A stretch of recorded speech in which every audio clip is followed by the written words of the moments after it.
So children, let's back and continue with this chapter with another topic, that is medical termination of pregnancy and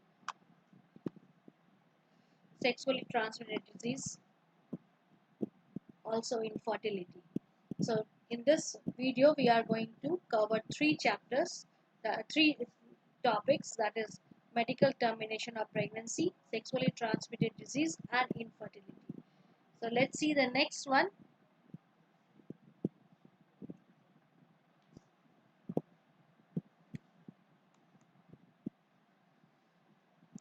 So first is the medical termination of pregnancy. So what is MTP? This MTP actually refers to the voluntary or intentional termination of pregnancy before full term.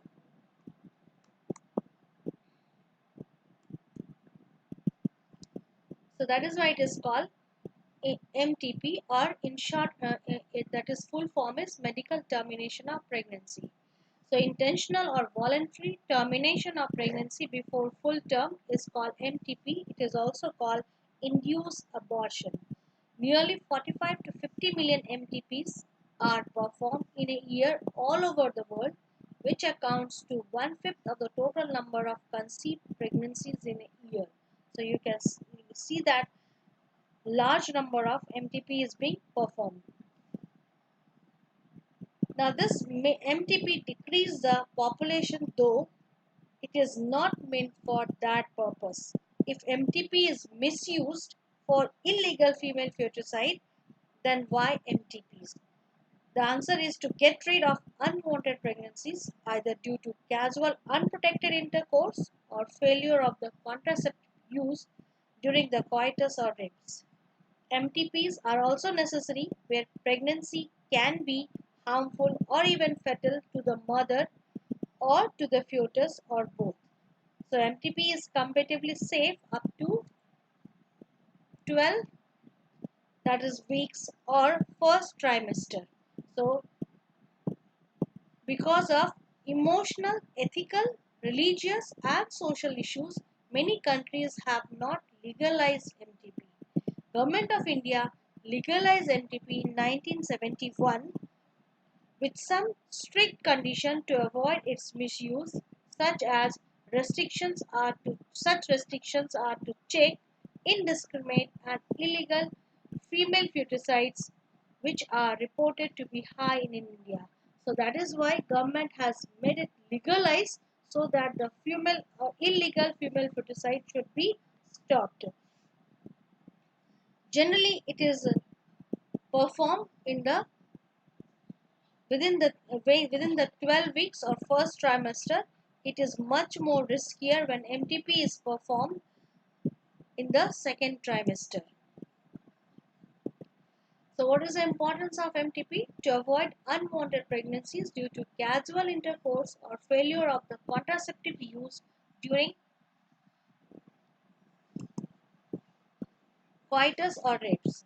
Essential in cases where the continuation of the pregnancy could be harmful to the mother or to the fetus or both. So MTPs are safe during first trimester up to 12 weeks of pregnancy. Second trimester abortions are much more riskier, and that is why it is not performed in the second trimester. Now problem related with the MTPs. So majority of the MTPs are performed illegally. That is one of the biggest problem related to MTP, is that majority of the MTPs are performed illegally, and that is also by unqualified quacks, which are not only unsafe but also fatal. The other dangerous trend in the is the amniocentesis. That already you are knowing. Amniocentesis is to determine the sex of the fetus. If the fetus is found to be the female, in many cases it is followed by MTP. So there must be a check on such MTPs, and because they are dangerous for both mother as well as the fetus. So misuse of amniocentesis, a fetal sex determination test based on the chromosomal pattern in the amniotic fluid, and if the fetus is female, it is followed by MTP. Such practices are dangerous for the young mother as well as for the fetus. So this is all about the MTPs. Now next is the sexually transmitted diseases, that is in short it is called STDs. Though you have read about the STDs in the previous classes, that is in class 10, but still we are going to read more about the STDs.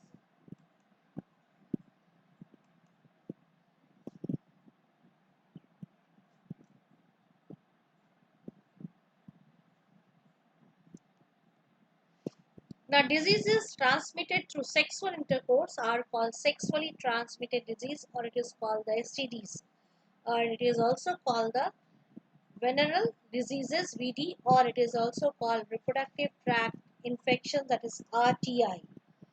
So that is a three name: STD, venereal diseases, and third is a reproductive tract infection, that is RTI. They example: gonorrhea, syphilis, genital herpes, chlamydiasis, genital wart, trichomoniasis, and hepatitis B and HIV leading to AIDS. So they are mostly caused by viruses, bacteria, or chlamydia or protozoa.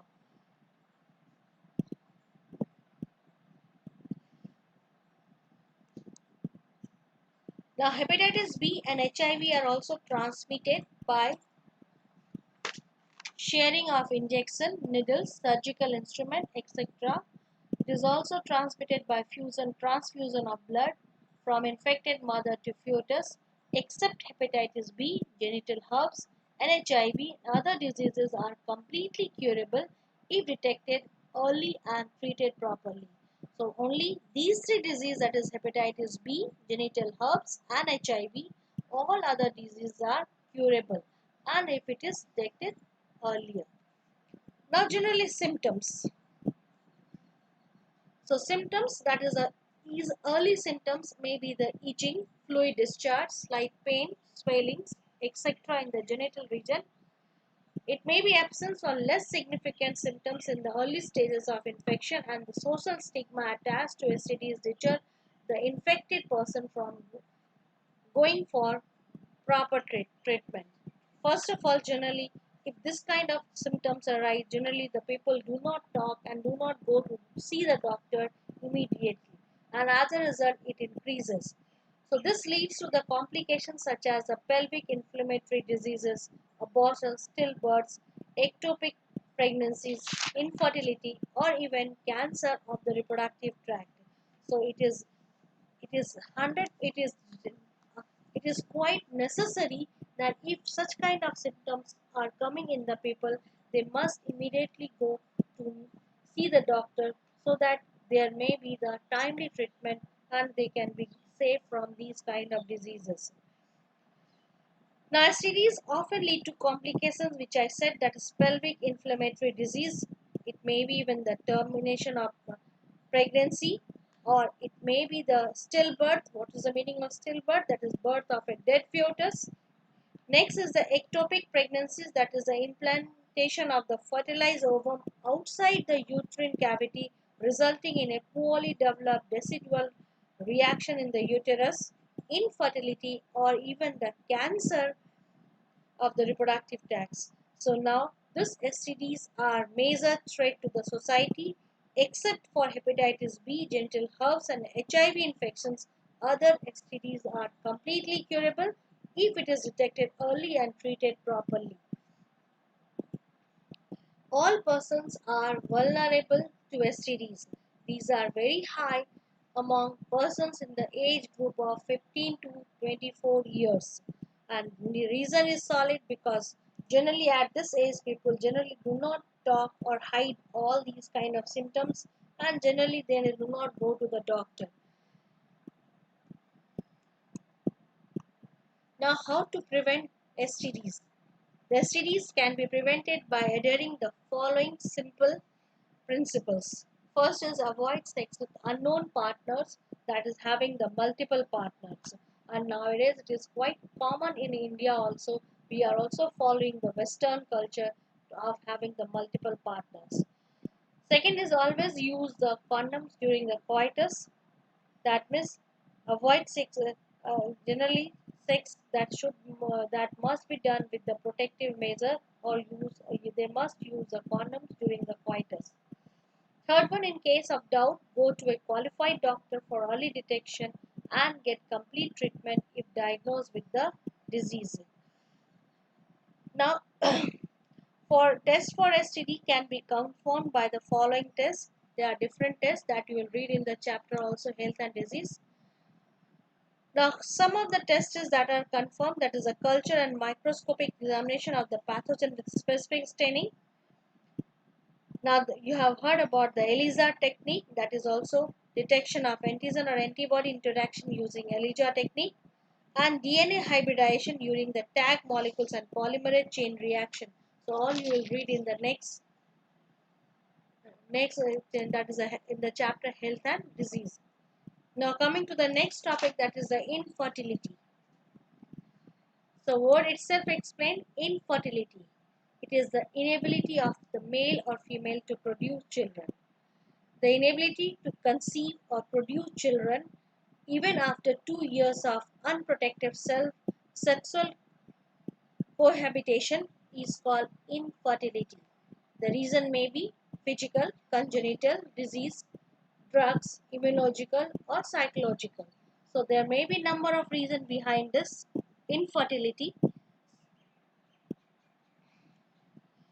Specialized healthcare units, that is infertility clinics, etc., help in diagnosis and corrective treatment of the disorders.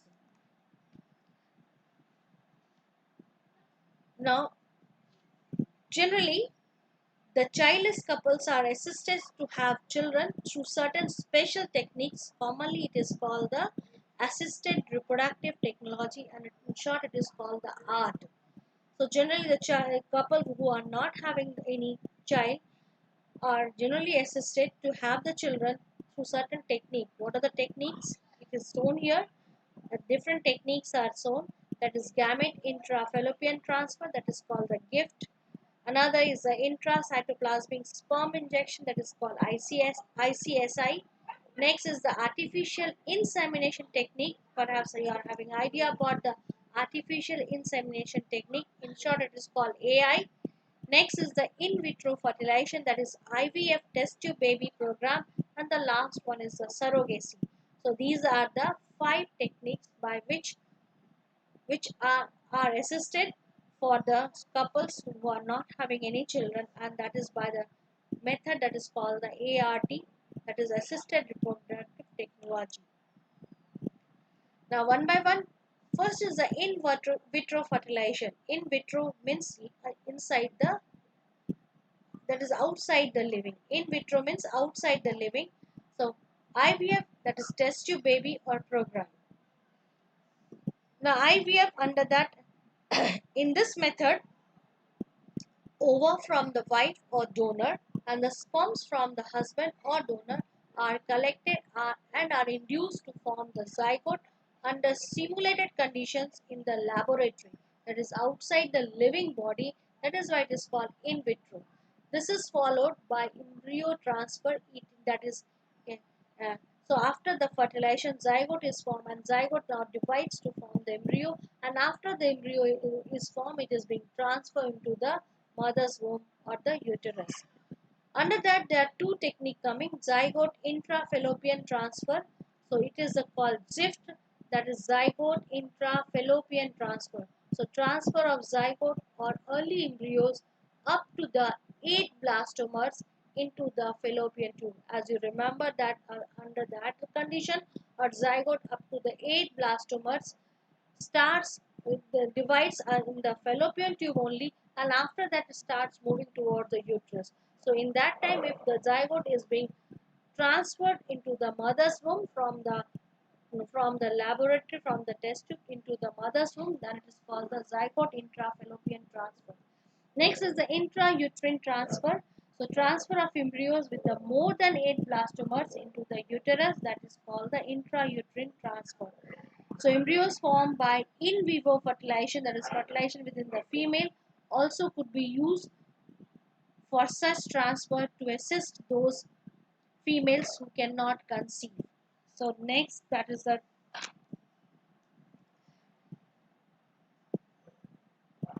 so embryos formed by in vivo fertilization. In vivo fertilization means fusion of gametes within the female can be used for such transfer to assist the such females who cannot conceive due to one reason or the other.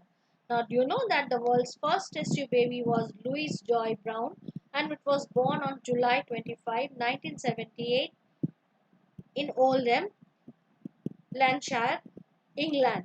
The India's first test tube baby was Kumari Harsa. She was born on August 6, 1986 at KEM Hospital, Mumbai, with the help of Dr. Indra Ahuja. Indra Hinduja. So that was the first test tube baby in India in the year 1986. So under that, so in vitro, you have understood in vitro fertilization, that is IVF. Under that, two technique, that is embryo transfer, that is two types: zygote intrafallopian transfer and intrauterine transfer.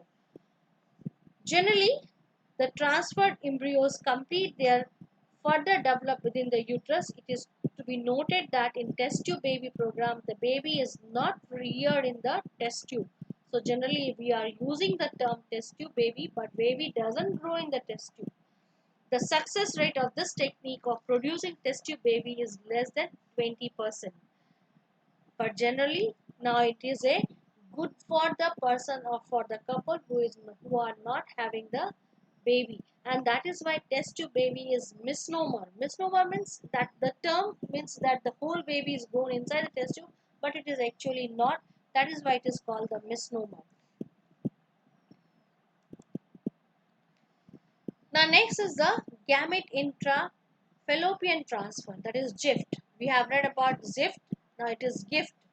The transfer of an ovum from a donor into the fallopian tube of another female who cannot produce ovum but can provide suitable environment for fertilization and development. So what is that? This is the transfer of ovum from a donor into the fallopian tube of another female who cannot produce ovum but provide suitable environment for fertilization and development. That is called the gift.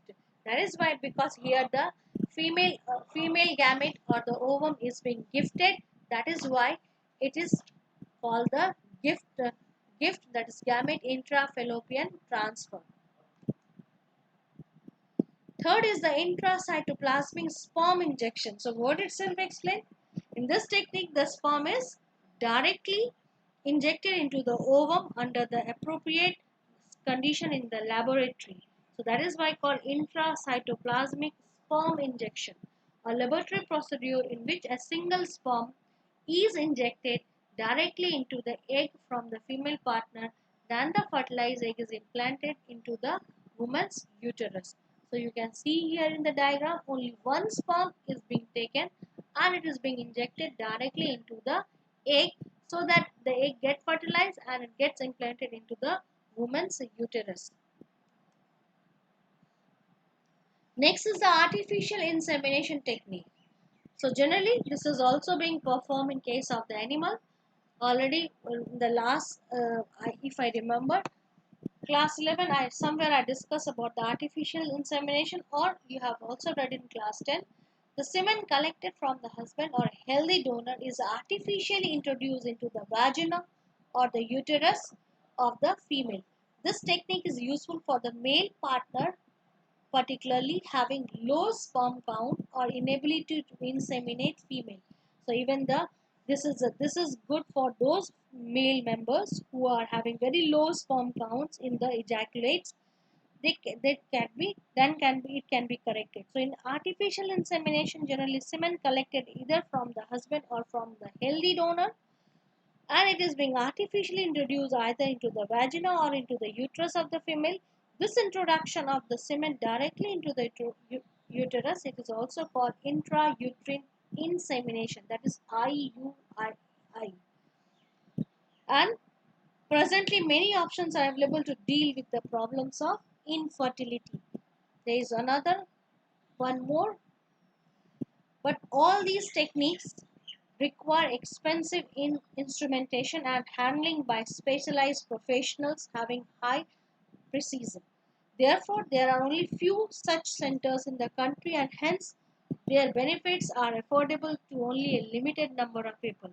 The adoption of these methods are also interfered by emotional, religious, and social factors. The ultimate aim of these procedure is to have the children. So there is another method that is called the surrogacy. Here a woman, that woman is called the surrogate mother bears a child for a couple unable to produce children, and because the wife is infertile or unable to carry. So in that condition, if the wife is infertile, that means not able to produce a ovum or even not able to conceive. In that condition, a woman is being hired.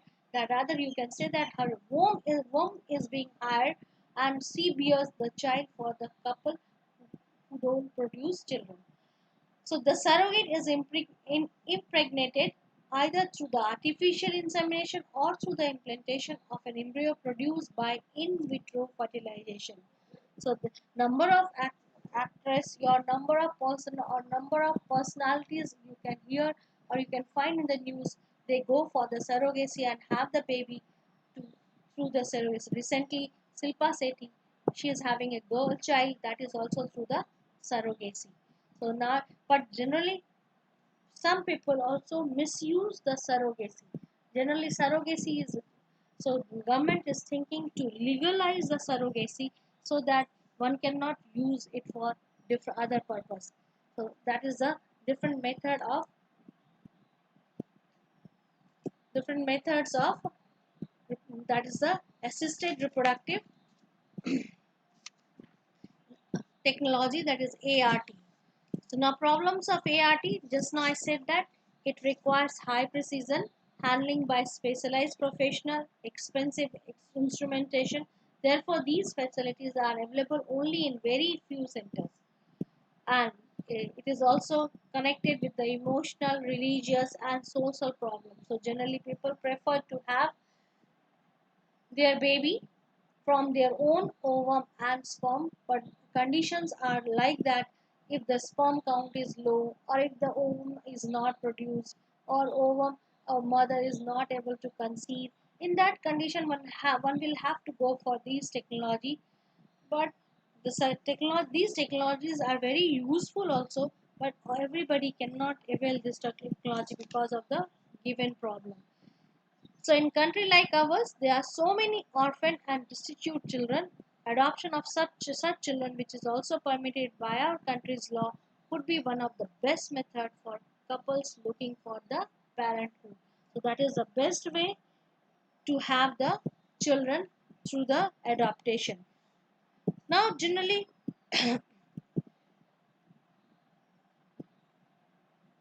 we talk about some another thing also, like the in anti-sterility vitamins. Do you know that anti-sterility vitamins, vitamin E maintains normal functioning of reproductive organs, hence it is called anti-sterility vitamin. Next is the thymosin. Thymosin is the hormone, you have read, it is produced by the thymus gland, and this is known to hasten the attainment of sexual maturity. Even manganese is important for normal reproduction. Its deficiency causes infertility. So Baruch Blumberg and Gajdusek were awarded the Nobel Prize in 1976 for developing the vaccine against the hepatitis B. So as you know that the World Health Day, when we celebrate the World Health Day, that is 7th April, and started from 1948 with the aim of attaining highest possible level of health for all the people. Now the 5 billionth baby was born on July 11, 1997. This day is observed as World Population Day. So 11 July is observed as the World Population Day. Now just now I said legal adoption is one of the best method for couples looking for the parenthood. So children, that is all about the three topic. That is the first one was the medical termination of pregnancy. Second was a sexually transmitted disease, and third was the infertility. These topics are very important in the terms because there are many abbreviations are there. So sometimes the questions are based on these abbreviations, and go through the questions given at the end of this topic. That is a 1 mark question, 2 mark question, and 3 marks and 5 marks question. Or and if you find anything which you have not understood, I can explain it again. That's all for today. Thank you.